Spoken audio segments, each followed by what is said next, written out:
لا الہ الا اللہ لا الہ الا اللہ لا الہ الا اللہ. بسم اللہ الرحمن الرحیم. عن ابی ہریرہ رضی اللہ تعالی عنہ قال قال رسول اللہ صلی اللہ تعالی علیہ وسلم المؤمن مرآة المؤمن. الحدیث رواہ ابو داؤد. نبی کریم صلی اللہ علیہ وسلم نے ارشاد فرمایا ایک مسلمان دوسرے مسلمان کا آئینہ ہوتا ہے.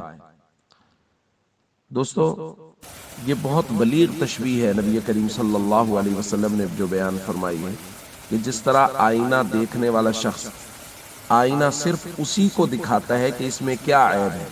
آئینہ شور کر کے لوگوں کو نہیں بتاتا کہ اس شخص میں فلاں عیب بھی ہے فلاں عیب بھی.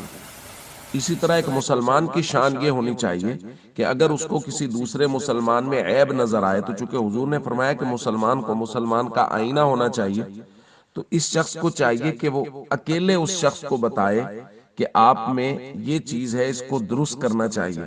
یہ بات ہے مثلا کوئی شخص گالیاں دیتا ہے تو اس کو محبت سے پیار سے اکیلے میں سمجھایا جائے کہ بھائی یہ عادت درست نہیں ہے, اس سے معاشرتی طور پہ بگاڑ ہوتا ہے, آپ کے بچوں میں یہ عادت منتقل ہو جائے گی, کل کو آپ کی نسلیں لوگوں کو گالیاں دیں گی, تو یہ بات درست نہیں.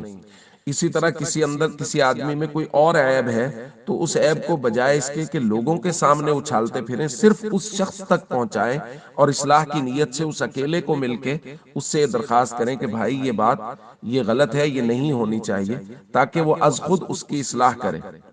تو ہم سب کو چاہیے ہم ایک دوسرے کا آئینہ بنے اور ایک لمحے کے لیے سوچیں اگر ہر مسلمان دوسرے مسلمان کے عیب کو اگر اس پر نظر پڑ جائے تو وہ اس کے عیب کو بجائے لوگوں کے سامنے بیان کرنے کے اصلاح کی غرض سے اکیلے میں محبت کے ساتھ اس کے ساتھ مذاکرہ کر لے اور اس سے درخواست کر لے کہ یہ چیز اگر نہ ہو تو اس سے زیادہ بہتری آ سکتی ہے, تو کس قدر خوبصورت معاشرہ بن جائے گا.